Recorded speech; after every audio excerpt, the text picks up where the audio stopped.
Medicare Open Enrollment, or the annual election period, runs from October 15th to December 7th.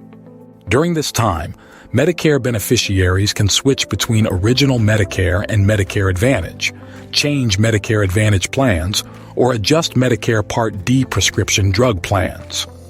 Open enrollment is crucial because it's the only time, outside special circumstances, to change your Medicare coverage.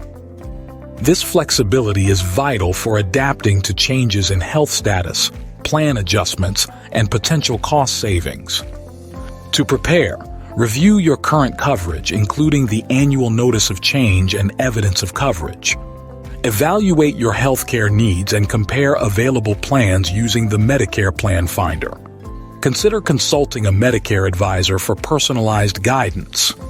In 2024, expect changes like increased Part B premiums and deductibles, expanded benefits in Medicare Advantage plans, and broader access to telehealth services.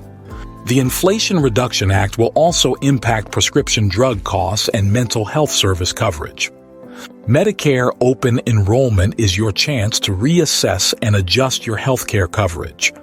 Visit Medicare.gov or contact your local state health insurance assistance program for more information and assistance before the December 7th deadline.